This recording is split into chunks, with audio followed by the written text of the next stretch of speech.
there, listeners. This is Rita. This is Amanda. And you're listening to I Don't Know Her, the podcast about women that you probably haven't heard about. but you definitely should have, and you will now. Aces. Did you see that? We totally flipped the script. Yeah.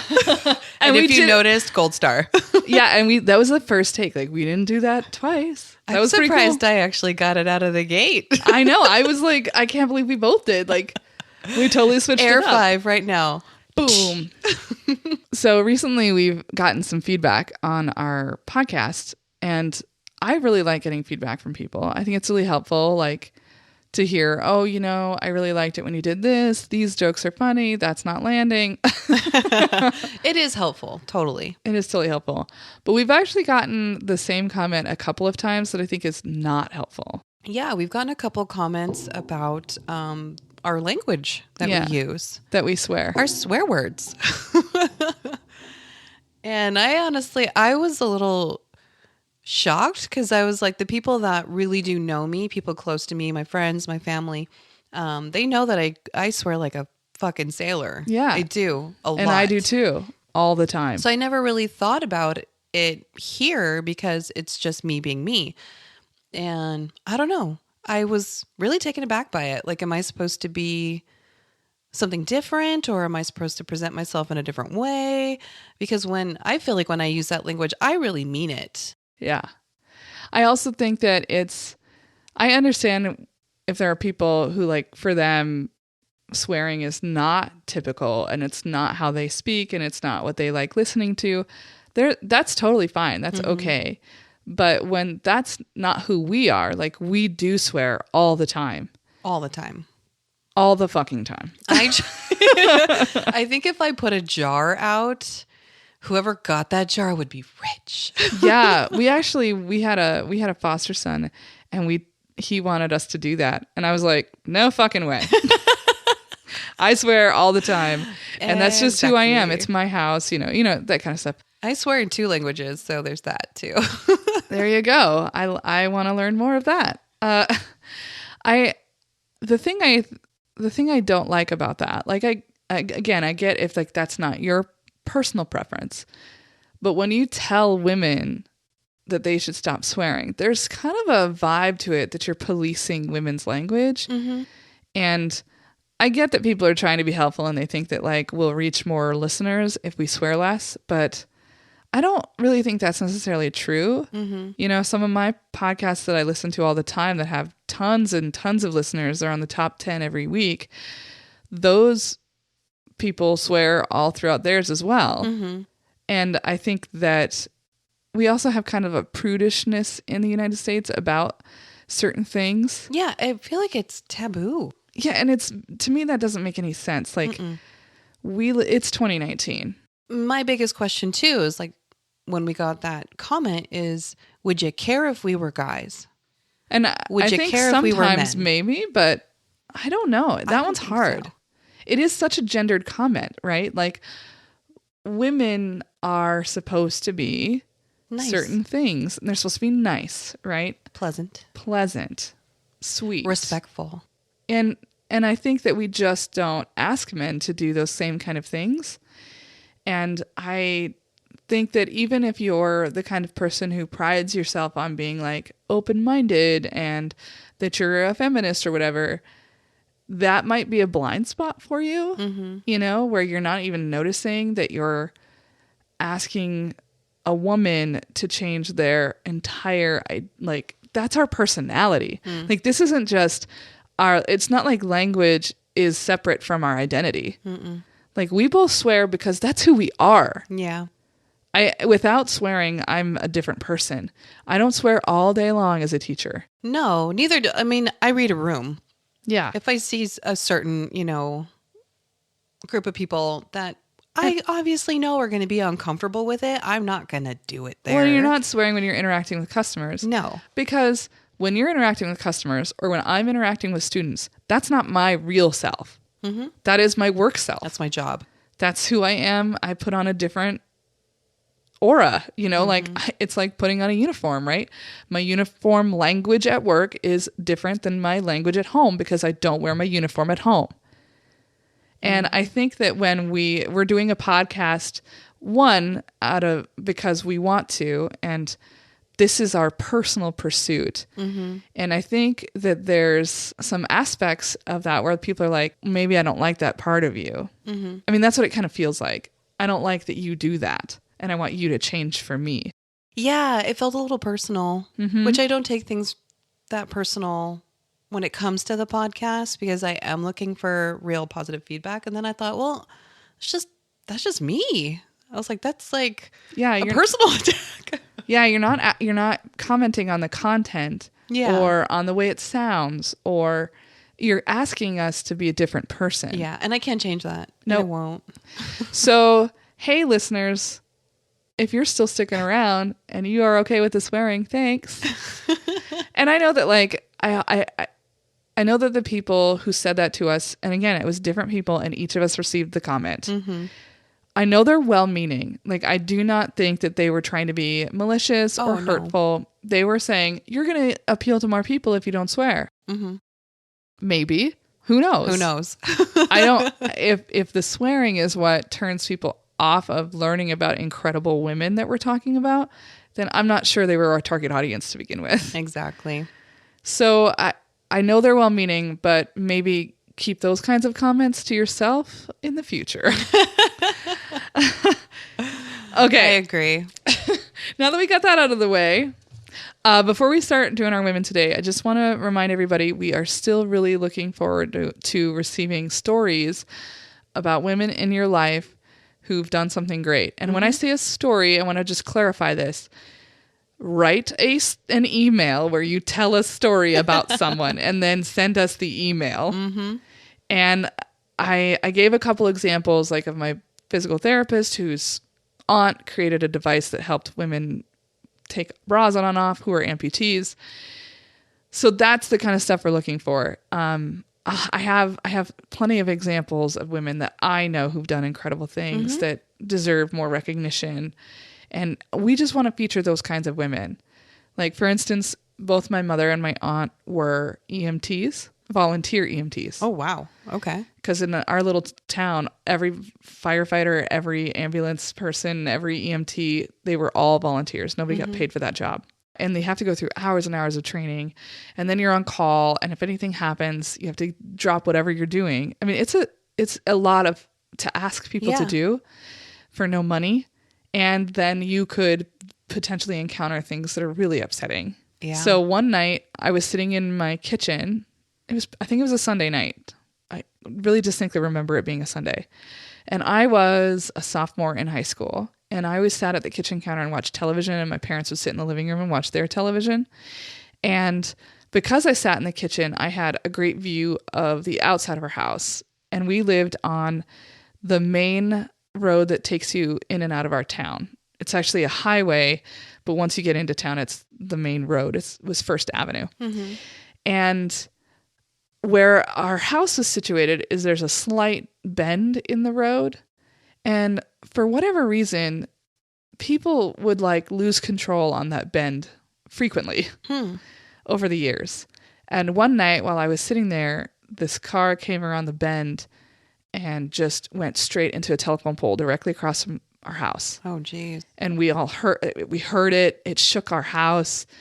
And my mom just ran out the front door. My aunt lived next door. She ran out her front door and they made me come. I was like, I'll just watch from in here. And they're like, no, we need your help. And they're both carrying these bags of stuff that they just keep. That's like first aid kit type stuff, but more intense first aid kit. Mm-hmm. And they just ran directly to this car and stabilized this man, like got him out of the vehicle, stabilized him, and, dressed his wounds. And he had a pretty significant head wound. And they were able to basically save his life. Wow.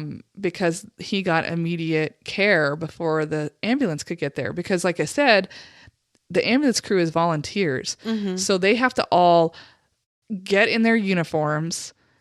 Not really uniforms, but like they would have to drive to the ambulance barn, Get the ambulance. Make sure everything is right in the ambulance, get in the ambulance, and then drive to the scene of the accident. So you could be waiting for 20 minutes for them to get there. And if you're bleeding out. Exactly. And that's the kind of story I think that we're looking for, is something like that. Yeah.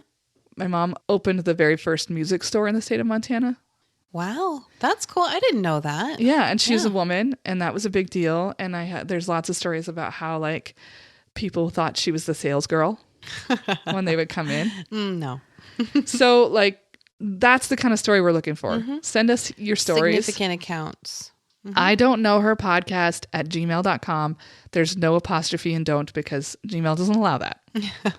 We're waiting on you guys. It hurt my heart as an English teacher to not be able to put that apostrophe in there. She cried about it. Okay, so I have a short one today. Alrighty. But it's so delightful, and you and I will have lots to talk about. Ooh, okay. Regarding it. So I don't know if you want me to go first. I know yours is long. I want you to go first. Okay. I am going to talk today about Maud Wagner. I don't know her. Good.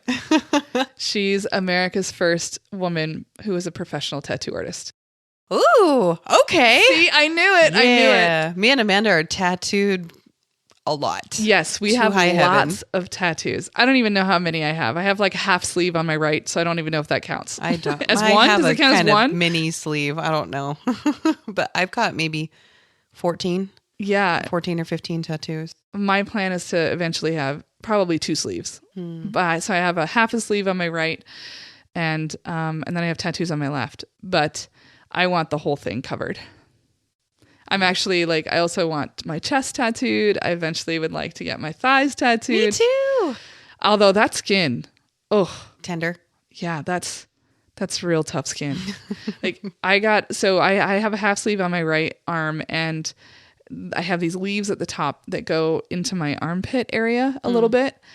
And that's tender. Holy shit. I've had my spine tattooed, the top of my foot tattooed. I've had my wrists tattooed. And none of that even comes close to the pain of that inner arm. The inside of my arm. That hurt. It felt like, because it does hurt. I mean, duh. Yeah, obviously. But it felt like someone was burning me with a cigarette. Like it hurt really bad. Are you talking about like the inside of your like your bicep? I've got on the inside of my bicep, I've got a Washington State tattoo. Yeah, and yours has dots in it. Yeah, it's stippled. We're going to talk about that. Hundreds of dots. Okay, so that's why I chose this person. I was like, we will have so much to talk about what our tattoos mean to us and why tattoos matter. And so I love excited. that her name is Maud too. That's Maud? such a fucking classy name. Isn't it a classy name? Yeah. Okay. Maud Wagner was born in Lyon County, Kansas in 1877 to David Van Buren Stevens and Sarah Jane McKee. There's not a lot about her early years, her upbringing or anything. Like, I don't know if she even went to school ever. I have no idea. It seems as though sometime in her teens, maybe even early teens, she started working the carnival circuit. And she worked throughout the years as an acrobat, an aerialist, and a contortionist. Cool. So I'm already like in love with her. And I wanted to make sure I understood what an aerialist did. So I like looked it up, and those are the people that have like those long scarves or whatever that come down, and then they like are up in the air doing stuff. Kind of like what we just saw. Yeah. Yeah. So okay. Rita graciously got me tickets for this flamenco show that her husband did the artwork for and was participating in. And there was an aerialist that performed at the beginning who did these just incredible things. Her She's body like spinning. was like Gumby. I mean, she's like touching her toes to the top of her forehead while in the air in silk. Yeah. And a hoop. Yeah, exactly. So that aerialist tradition goes way, way, way back. And that's what she did originally. She was an aerialist, did acrobatic work, and then also contortionist. Those are the people that they can like move their bodies in ways that shouldn't be allowed. So So she was good enough that she was eventually added to the permanent list of circus performers. So like there was this whole distinction between carnivals and circuses. Mm-hmm. Like the carnivals were sort of like the poor man's circus, I guess. Yeah. And so you start out on like the carnival circuit and then you move into circuses if you're good enough. The circus is more of like the stage, I think. Yeah. And it's more permanent. Like carnivals, like you could just be in different carnivals all over. Mm-hmm. And the circus is like a company. That's what I'm gathering. Okay. So she is working in this circus and she's traveling all around the United States. And in 1904, the biggest event in the United States happens. And it was called the Louisiana Purchase Exposition, but it's better known as the St. Louis World's Fair. Oh, yes. Right? Everybody knows about like the Chicago and the St. Louis World's Fair. Spokane had one too. Mm-hmm. And everybody in the world, literally in the world, is coming to St. Louis to see the latest and greatest in technology, inventions, art, dance, etc. So, of course, all of the circus performers are also going to be there because people want entertainment. And I was going to say entertainment, yeah. So when she goes to the St. Louis Fair, she meets Augustus Gus Wagner. He was then at the time known as the Tattooed Globetrotter and, quote, the most artistically marked up man in America. And he was called the Globetrotter because he had traveled all over the world. And he was tattooed by artists in all kinds of cultures and all kinds of ways of tattooing. And so he was learning techniques and styles that were not practiced in the United States. So cool. Yeah. So then he brought them back to the U.S. Nice. And Gus was one of the first well-known tattoo artists in the United States. He was especially known because he was one of the last artists who did all of his work by hand, which was known as the stick and poke method. Yeah. Which he had learned from tribesmen in Borneo. So it's obviously it sounds pretty obvious what's going on when we talk about stick and poke, but I just want to describe it because most people think of tattooing as the machine. So he would take like a needle and put it on a stick, like tape it or whatever to a stick and dip it into a pot of ink and then put it into the skin. Yeah. And when you do that, you have to go in kind of sideways underneath.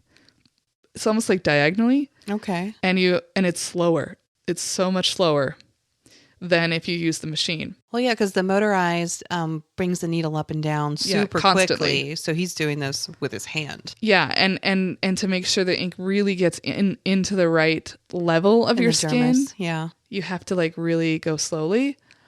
So I thought, well, like obviously he's doing the hand and poke method, right? Like what else is he gonna do? Or the stick and poke?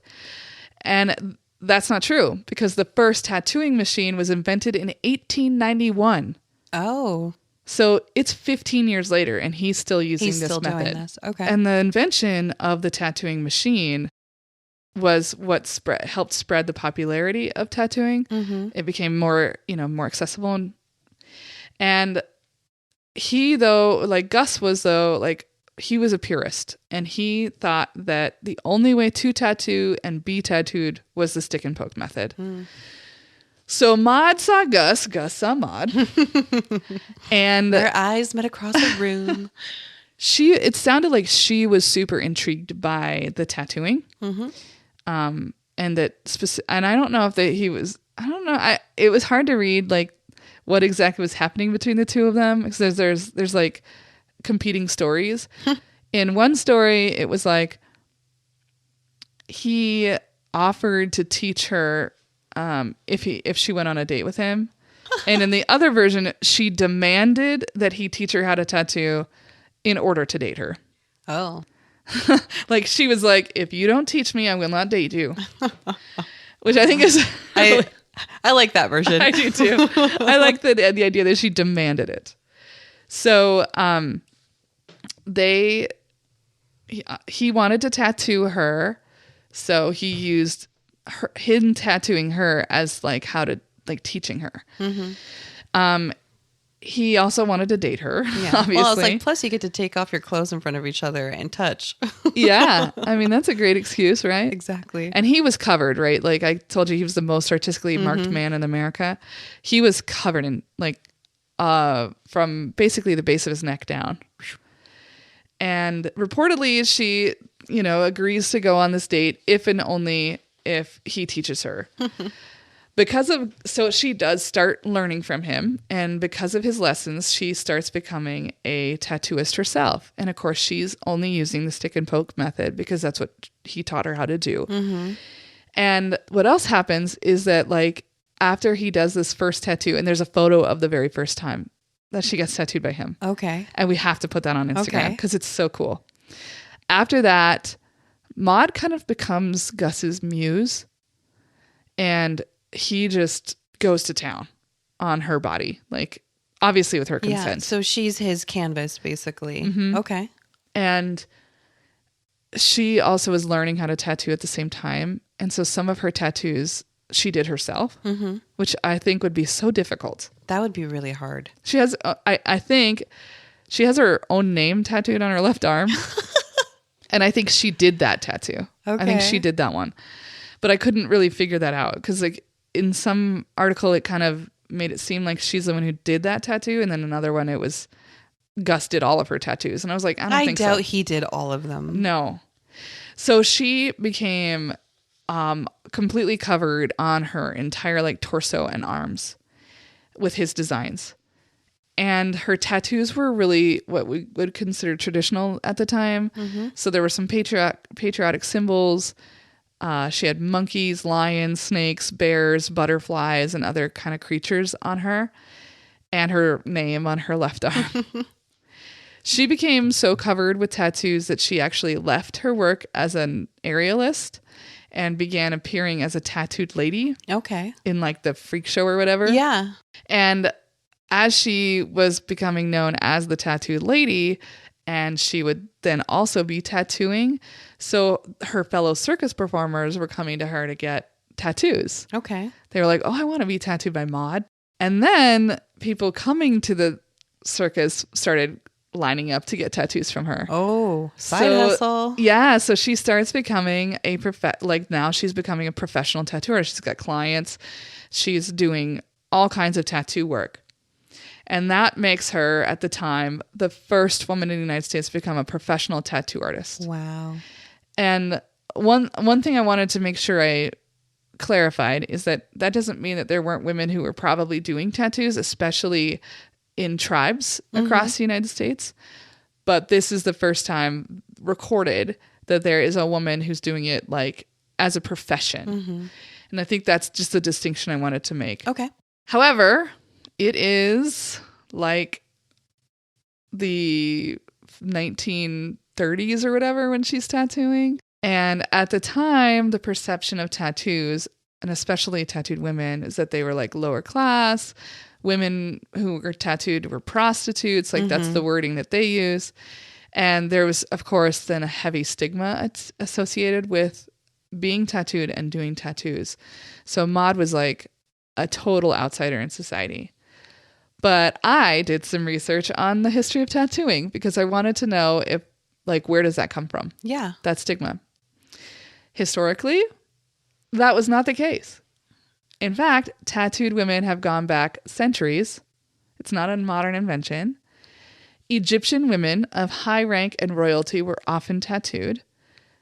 And we know this because they would find, they would do all these archaeological digs, and they would find the tombs that the Egyptians had their mummies in. Yeah. And they would find these mummified women. Well, they're preserved, yeah. And they would find the tattoos on them. Oh, okay. Okay. So most of the people who did the archaeological digs at the time were men. Uh-huh. And because men, European men, had their own perception of what tattooing was on women, they just would throw these women mummies away and be like, oh, they're just prostitutes. They're just sex workers. Like, that they don't matter. Oh my God. That's what they would literally do. And it would destroy history. Well, they didn't destroy them. They just didn't care about them. They wouldn't write about them. I thought you meant like threw them away. Like no, boom, they would just be like, garbage. well, those don't matter. Let's focus on these men. And they would think that even though the women that they were finding were in known areas, like known tombs that were for high-ranking and royalty people. Mm-hmm. And it wasn't until years later that one of the mummies that they had just discarded and thought was no big deal was actually a high priestess. And it was a big fucking deal. Yeah. So I was like, that fucking bothered me. And when I say prostitutes, like that's the word that they're using. I use in my own everyday language, sex workers, right? Mm-hmm. Like this is them being really dismissive of these women. And the stick and poke method, right, that Gus and Maud used, was also like the earliest form of the tattooing technique. And it was often done with a series of dots, which is why I was thinking about your tattoo, because it's done with dots. Actually, the newest ones that I've gotten, they all have dot work. And I love that. I like the dot work. So this dot stuff that like you have and that Maud and the stick and poke method didn't necessarily have to have dots. Mm-hmm. You could do like regular tattoo lines, but it often historically it was dotted. Yeah. And they would find these series of dots and they started to recognize patterns, and they would be around the bellies of women. It would be in their thighs, sometimes all the way into their groins and crotch. Ooh.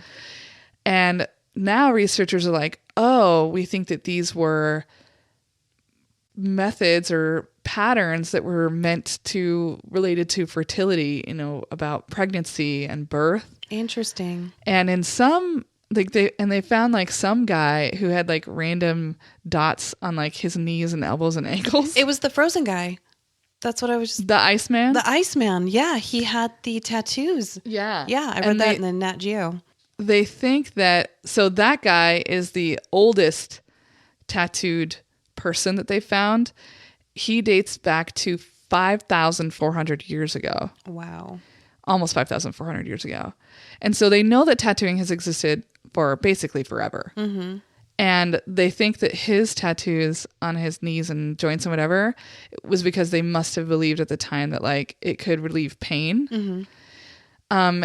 And so they have these sort of ideas that perhaps the women who often had these like really elaborate dot patterns, and they found them in multiple cultures. They found them in like Egypt, but also in Africa, like other parts of Africa. So like they called them the Nubians. So like those are another area like the Egyptians. Anyway. Yeah. But they had a similar practice of tattooing women around these areas in a similar pattern. So they do believe that it had something to do with like either safeguarding a pregnancy or a great birth, or perhaps like tattoos in a ceremony that was to bring on a pregnancy or something like that. They don't really know, but they have speculations. So tattooing obviously was also practiced among tribal cultures in the Americas, in Africa, and beyond. And the name of tattooing comes from James Cook's expedition to Tahiti in 1769. The name tattoo, I should say, in English, where he encountered islanders who were tattooed. Okay. And the Tahitian word was tetatau or tatau. Okay. And it like meant their word for themselves or for the... Well, it meant to strike. Oh. And I don't know exactly why James Cook thought that meant ink, but he came back and he was like, oh, they're tattooed.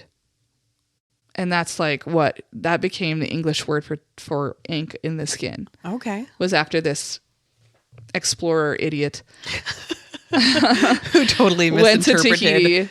Remember when we were talking about Jean Beret and they went to, I think, Tahiti in that one? Oh, and they what were did like, they call her?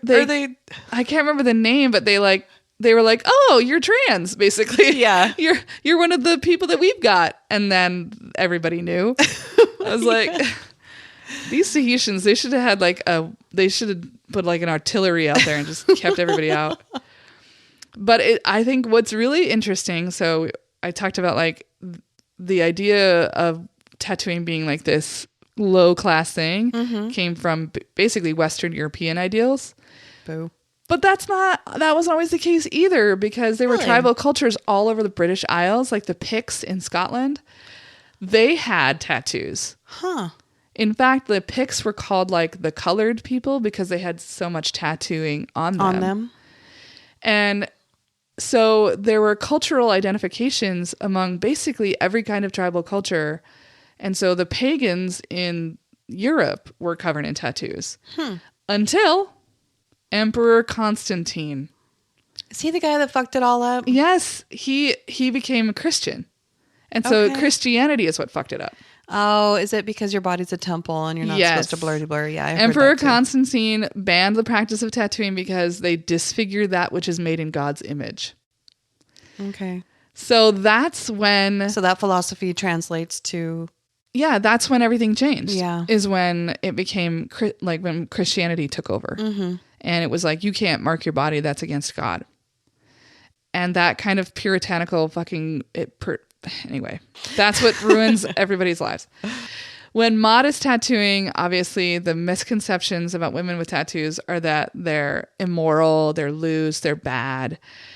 And it's a made up stigma. Isn't it? It's totally for someone else's agenda.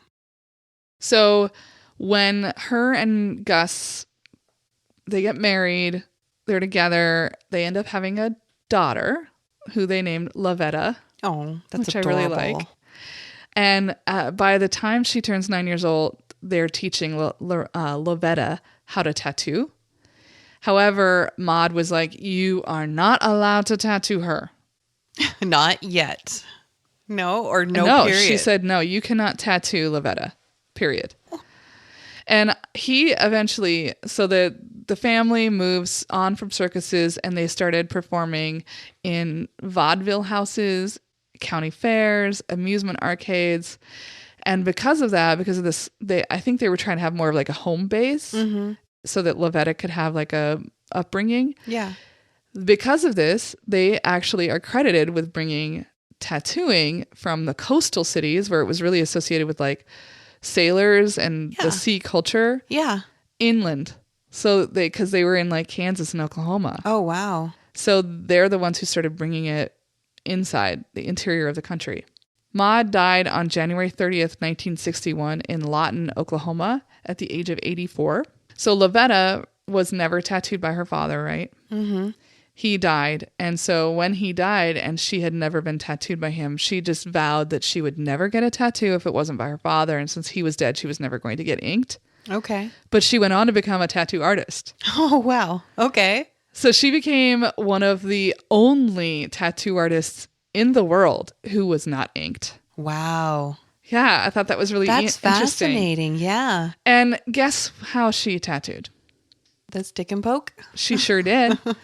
And in fact, her very last tattoo that she gave to somebody, she became very famous and legendary because of this, because her parents were these legendary tattoo artists. And then she went on to do the same method. And this was like in the 80s. Yeah. So the last tattoo that she gave was to Don Ed Hardy. Oh, the clothing brand? Okay.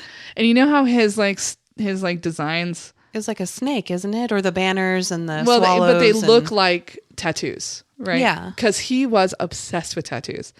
And he collected tattoos from various artists that were like really well known. And so he wanted something from Lavetta. Okay. And so her last tattoo was to him. And it's incredible. I could not believe that was done by the stick and poke method. Whoa. Okay. So I want to put a picture of that up just to be like, I cannot believe that was done that way. So the stick and poke method had a resurgence like in the last few years. I found all of these articles from like 2015 about everybody getting stick and poke tattoos. Really? I didn't even know that was going on. No. I had seen like a lot of native people and like islanders and stuff. There's a resurgence there of doing it with bone. Ways. Yeah, traditional ways of doing it with bone and or even like using your mouth to put the ink in and stuff like that. Man, I was reading about the Maori tattooing, like how that worked. like originally, and that sounded so fucking That's painful. like the tapping, right? No, what they used to do is they would actually like cut the skin open. Oh, and push the ink in. And like put the ink in, and then like it would scar up. Anyway, it was very interesting like to read about that, because then it would create like not just a design, but an actual like an actual change texture. of your skin, a texture of your skin. That's awesome. Yeah, but like stick and poke methods, like there's all these YouTube videos about doing them yourself. Huh. And I was like, no thanks, but now I kind of want to get one. Friend fact, my father has a stick and poke tattoo on his hand. Really? Yeah, he said he was like with some friends and they were like really drunk and they wanted to put tattoos on themselves. So they got a needle and they burned it. And then he wrapped thread around the tip. So it created like a little, like a stopper. And then they just stick and poked these tattoos on their hands, and he's still got it today. I would say my first tattoo was an accident. Because my first tattoo is because my friend Okay. my friend Bridget in high school lived on a farm, and they raised horses. And I think they had a couple of other animals too, but primarily she did horse stuff. Yeah. And because of that, they had livestock needles, which are huge. Okay. Right? Because they have to go through really tough skin. Yeah. To get to the meat. And so I really wanted a belly button ring. Like this was the era. It was Britney hip. Spears, Christina Aguilera. I wanted that. I wanted a belly button ring so bad. But my mom was like, no, you're not doing that. You're not doing that so you can pay for it with your own money when you turn 18. And I just did not want to wait. Yeah. I wanted it now. So I was like, everybody always like pierces their own ears. We can do this. It's fine. So she brings a livestock needle, right? Because it has to be super sharp to go through the kind of skin you've got on your belly.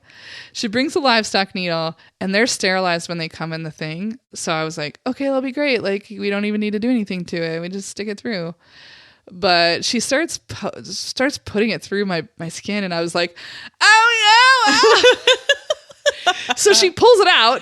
No! And I was like, well, now it's not sterile anymore. And she was like, oh, I'll just burn it. Burn it. So she takes out her lighter and burns it, and then starts putting it through me again and again. And like, it never did. We never were able to get it all the way through. Gross. Because I couldn't. I mean, like so I have these black dots on my belly button.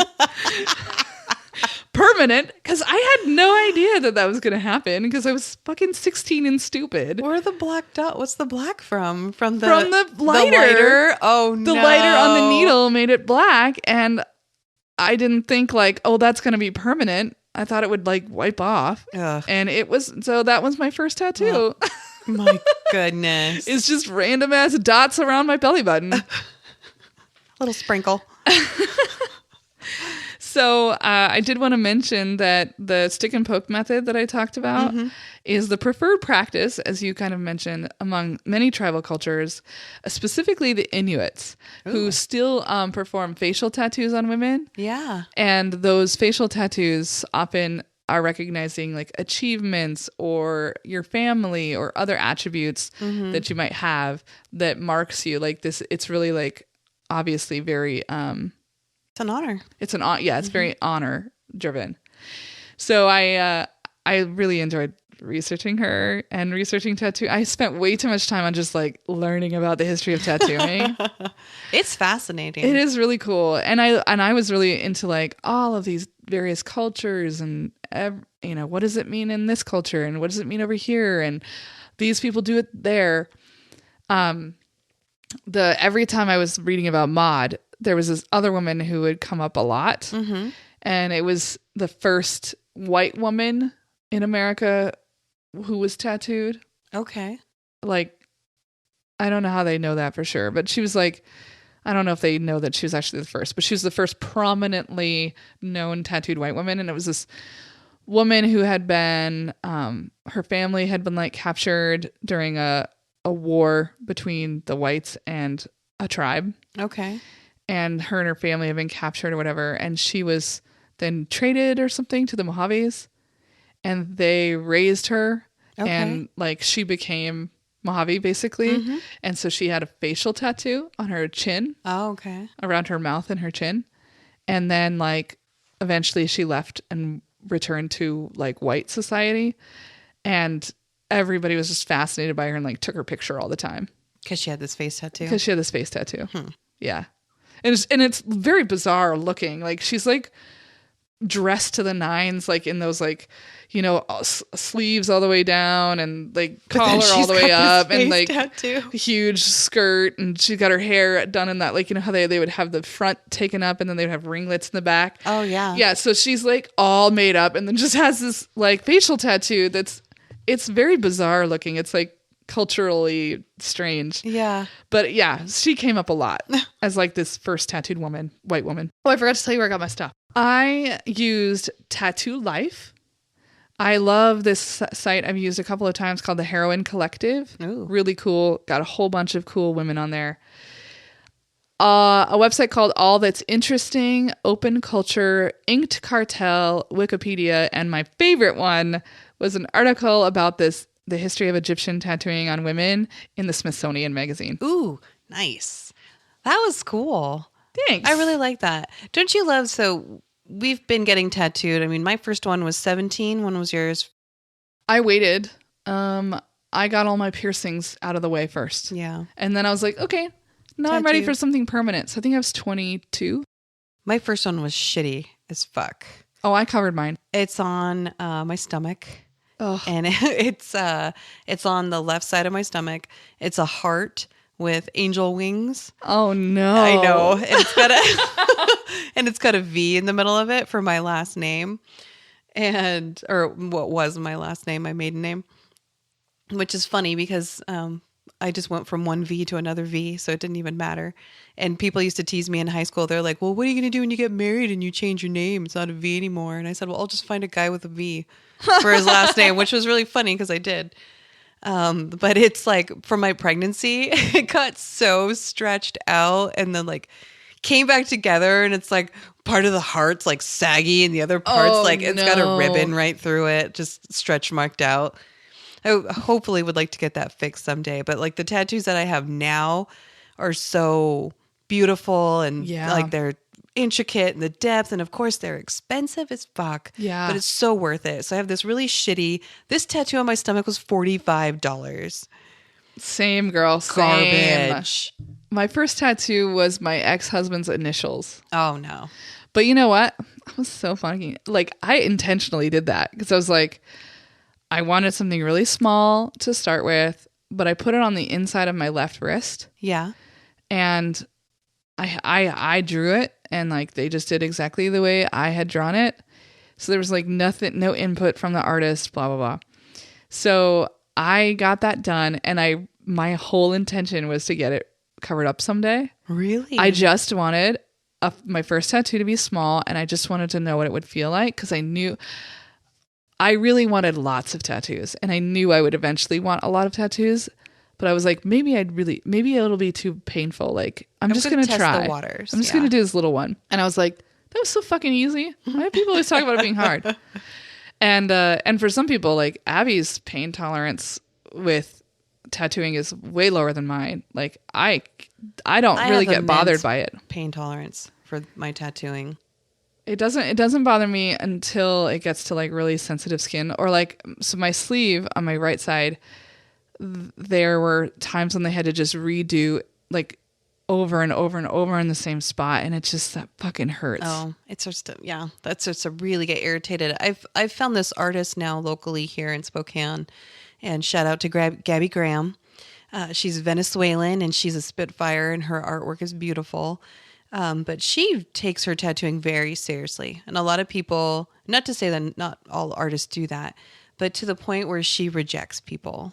Like she takes clients by word of mouth, and she meets them first and sees what their ideas are. And then she's a lot about energy and about if people are really going to respect the artistry of it and work with her to create this beautiful image. She wants them to be happy, but she also wants amazing art out in the world. And she had this one guy that wanted to get his shoulder tattooed, and they're working on a design, and it's not quite working. And he's like, well, I want you to start on this bottom part first because that's the part that shows first when I'm wearing a t-shirt, and I want people to see that I'm tattooed. And she was like, get the fuck out of my studio. Oh my and he God. was like, what? She goes, no. She goes, I was going to do a layer first and let it heal and then do this layer so that I can create depth. I don't give a shit about your shirt. And she's like, get out of here. And he was all like offended. And she's like, no, you're an idiot. Bye. You know, I appreciate people who like understand really what tattooing is about. Like, not to knock the people who go and get the $50 tattoo or whatever, but like, that's not what I am. That's not why I get tattoos. So I have one tattoo that I really fucking hate, and it's on my belly. So when you used to get a tattoo on your belly you didn't like, I was like, oh fuck, I hate my belly tattoo. So we both have belly tattoos. I got the Leo sign around my belly button. Ugh. What was the thought process with that? I just wanted another tattoo and just randomly, it was like, and I also love being a Leo. Like, I am very much a Leo. So I was like, I'll get the Leo sign on me, which is so cliche and stupid. And it was like my 4th or 5th tattoo. So it's not like it was like I was still dumb. Yeah. Ugh, so dumb. I have a star on the inside of my right wrist that's shitty as hell. I went to like this random ass shop in Yakima where I'm from. It was like this vato sitting in like a not very professional tattoo studio. And he was like, I was like, well, how much for this? And he's like, well, how much do you have? And I was like, $30. And he's like, sure. Oh my. That's something. Sketchy as hell. I'm really, really surprised I didn't get like hepatitis or something. I got a tattoo from this old dude once in Missoula, Montana. And he was weird. So like I had this idea for a tattoo that I wanted, and I had found it on the internet when I was like 19, and then I couldn't find it again when I actually wanted to get it done. And so I brought in like some other random photo, and while I'm explaining that there is actually this other idea I wanted, he was like, why didn't you fucking tell me that in the first place? And then he takes a Bic pen, a fucking just regular old blue Bic pen, and he just draws like swirls on my feet. And he's like, all right, we're ready. Does that look good to you? And I was like, I have no idea. But he was so intimidating. I was like, ah. And I was there with my girlfriend at the time. And she was younger than me, and I wanted to be like cool. Oh no. And so I was like, yeah, that looks great. I mean, this is going to be great. And it did. It turned out great. But he, like, if I could go back in time, I would tell my younger self, like, get out. Run. And when he knew I was with my girlfriend, right? So he knew I was a lesbian. And when I leave, he gives me, because, you know, most tattoo artists guarantee their work. And if you have any problems, you can come get it, touch up, whatever. Mm-hmm. So as I'm leaving, he hands me his card. And he's like going to hand me his card. He's like, oh, wait, no. I got one just for you. And he goes back through his stack and he finds this card and he hands it over to me. And I like look at it, and it's a cat, and with its like butthole facing you, like looking back at itself, and it's got a dripping water, and it's something about like wet pussy. Okay. And I was like, oh, gross. It was so gross. No thanks. So, hey, lesson for the day is don't get tattooed by really weird people who don't give you good vibes. If you're uncomfortable, get out of there. Yeah, this is going to be on your body permanently and could potentially like harm you if they're not sterile. So get the fuck out. Just fuck politeness. My tattoo artist is covered. She even has like her neck tattooed. It's this beautiful, almost like a mathematical pattern. And she usually says she will put the picture up in her studio for a year. She says, well, I can still stare at that for a year. I can live with it on my body. That's good advice. She recommends that for people to do. That's really good advice. Yeah. All right. Who you got for me? So the lady I brought today is Cesária Évora. No idea who that is. She is the Barefoot Diva. Ooh, I like that little moniker. That's great. So Cesária was born on August 27th in 1941. She was raised on the island of São Vicente, Cape Verde, off the west coast of Africa. So her Okay. father was a part-time musician. He died when she was 7. She was being raised by her mother and her grandmother. Sadly, she was the youngest of 6 kids, and her mother was really, really struggling to make ends meet with all those children. Yeah. So when she was 10, her mother sent her to an orphanage, and At the age of 10? she was 10 years old. She was split from her family. That would be awful. Tragic. So she was extremely poor. She was raised in extreme poverty, and at the orphanage, it wasn't any better. Oh, no, of course not. I didn't find any notes that she ever reunited with her mother, ever saw her again, or what happened between that relationship with her family. And I don't think she got adopted. Oh. So she began singing as a child, and when she was 16, she was looking for a way to make money. And persuaded by a friend, she started performing in bars and singing in her hometown of Mindelo. She was only 16 years old, and she's singing in taverns for adult men. Ooh, that Yeah. seems a little sketch. Yeah. She was the only woman in the group. And to quote, I read this article by NPR. It's an NPR writer named Shaka V. Greer. She said, by the age of 16, Cesária was already world weary, swigging scotch, burning through cigarettes, and captivating patrons with songs of loss of the tiny Cape Verde taverns. Oh. So she had it rough. She sang in Crioulo.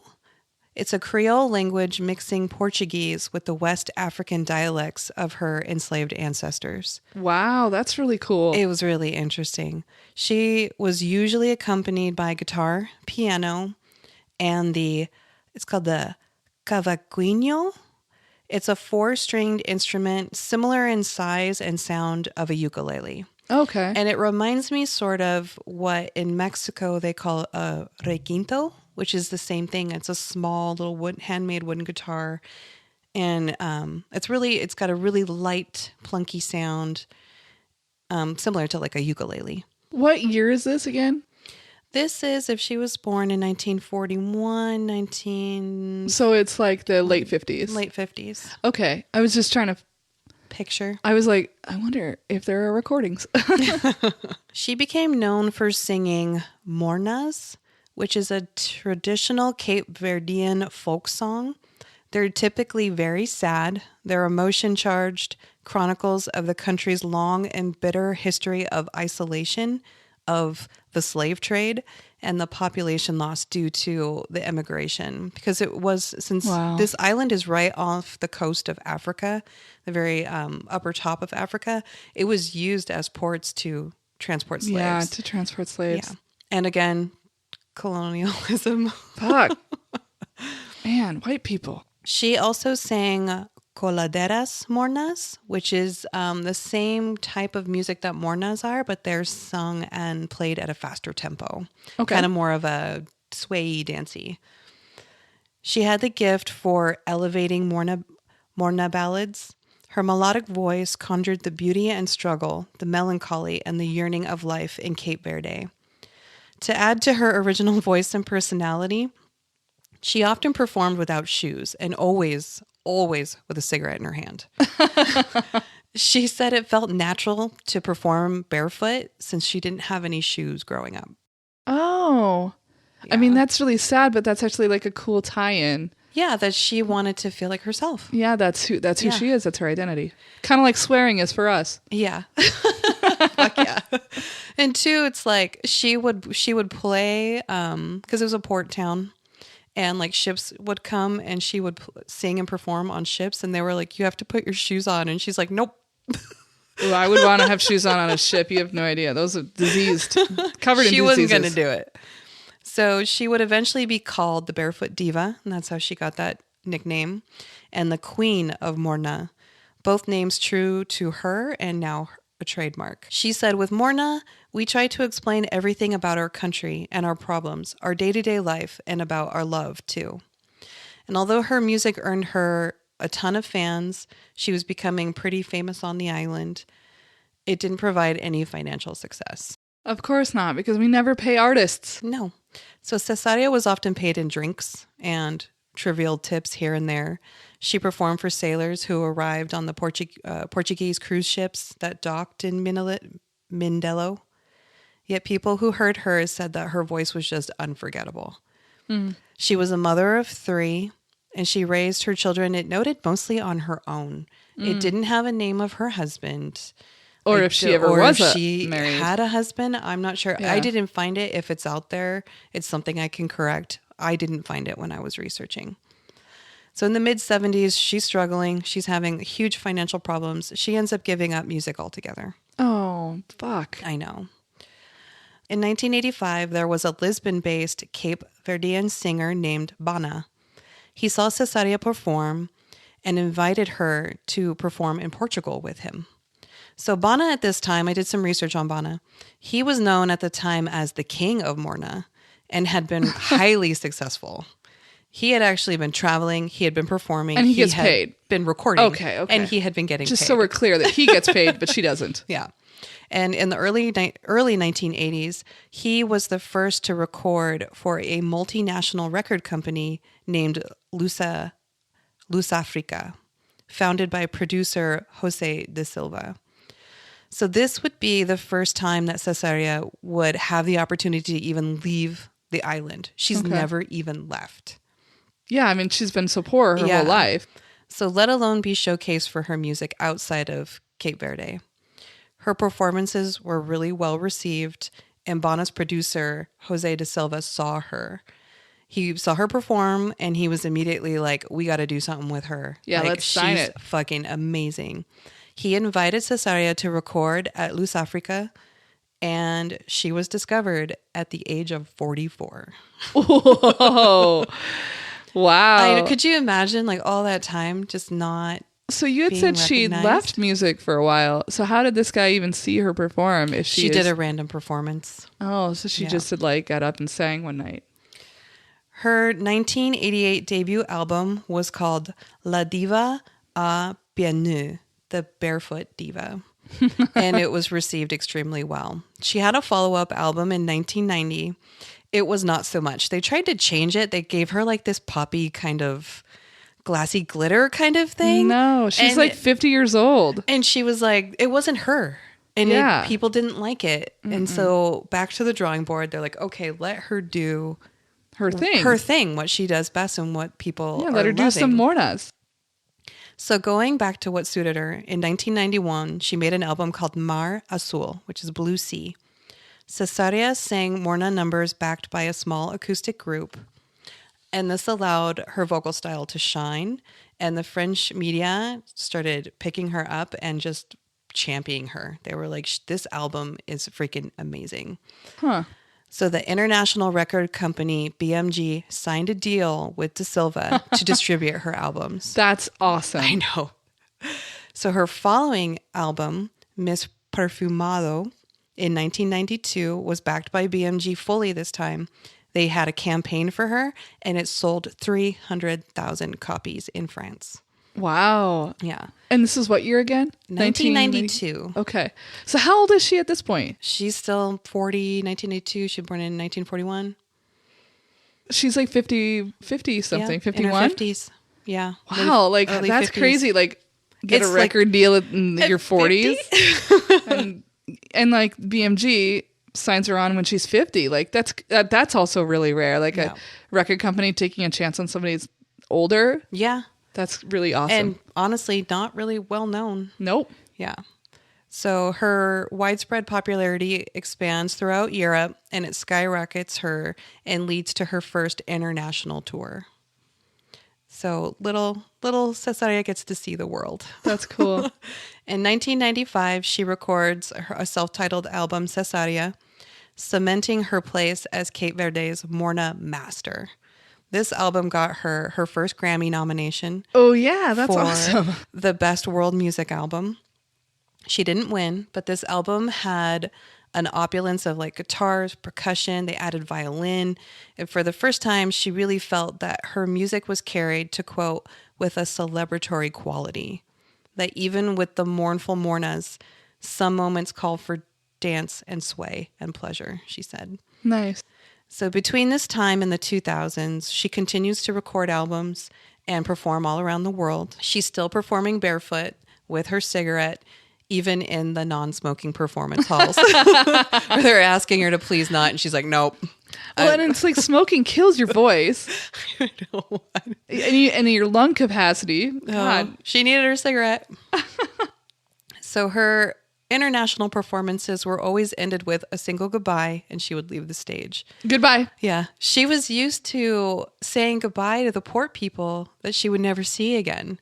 So that's how she used to end her shows when she was on the island. So she would just say goodbye, not like good night or thank you. Thank you for coming. Goodbye. Have a great evening, everybody. Woo. Yeah. Good night. Good night. Goodbye. In 2004, she was nominated and won her first Grammy Award for her album Voz de Amo. 2004? She was born in what, 41? 1941. Holy cow. She wins her Grammy. She's 63 when she wins a Grammy.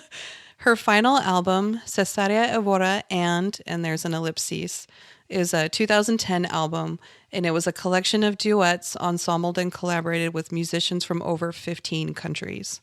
Oh, how cool is that? Very I want to cool. hear that. In 2010, she performed a series of concerts, the last of which was in Lisbon, which is where she started. 2 days later, after a heart attack, she underwent surgery at a local hospital in Paris. She was discharged from an intensive care unit, and she was transported to a clinic for further treatment. The following year, she announced that she was ending her career due to poor health. Oh, and so what year is this? This is in 2013? 2011. 11. Cesária died December 17th in 2011 in Cape Verde from respiratory failure and hypertension.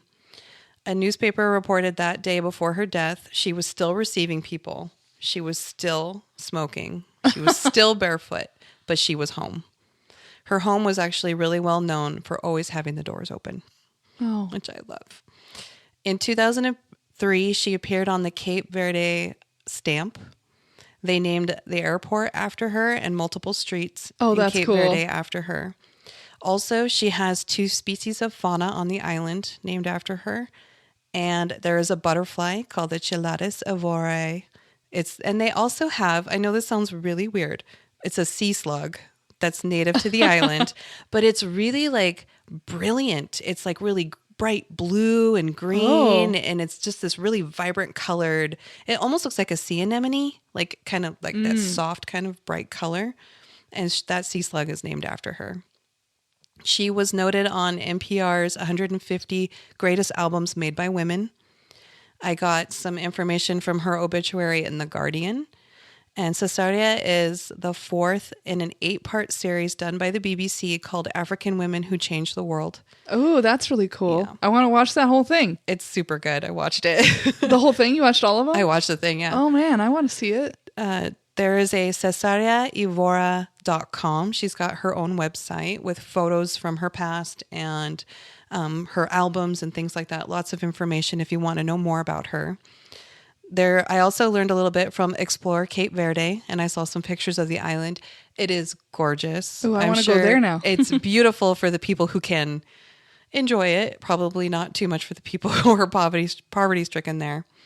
And then I got some information from encyclopedia.com. I really love that this girl who just had all the odds against her. She came from nothing and it wasn't like she was trying to be too boastful or proud or even push. It was just people saw her natural talent and honored her for it. And it was probably like, this is her passion, and it's also her only escape from this terrible life. It's a moment of beauty. And while I was typing out my research, her albums are on Pandora. So if you want to listen to them, how do you spell her name? You spell her name Cesaria, and her last name is Evora. Okay. And her significance too for her music was put on the level of like bringing world music to people, like on the levels of Buena Vista Social Club. Yeah, that's great. Very cool lady I've never even heard of. Neither did now I. I'm going to go listen to her music. I was listening to her music and I was playing it out loud on my phone, and my husband's like, that sounds like Cesária Évora. I was like, how do you know her? Of course Nick knows. I was so offended. I was like, how do I not know her? And I did listen to her music, and it is, it'll make your eyes water. It's beautiful. Well, thank you so much for all of that wonderful music story. I love her story. I like the 2 that we brought today. It was awesome. It was a good combo. I think so. High five again. Air five. Thank you for joining us today. Remember, please send us stories of women that you've heard of, that you know of, that have been in your life. Email us at idon'tknowherpodcast@gmail.com. Do not put the apostrophe in there. You can also find us on social media at IDKHerPodcast. We're on Facebook, Twitter, Instagram. We post every week the photos of the women that we talk about. So you should definitely check those out because they're really cool. And we also are going to thank our lovely editor. Thank you, Lucas McIntyre, who is also in the band The Tourist Union. And so check out his stuff. And we also want to thank Jennifer Finch, who graciously allows us to use the song Shirley from L7's album Hungry for Stink. Thanks, guys. Join us for our next episode. I'm going to pull a Cesária. Goodbye. Goodbye.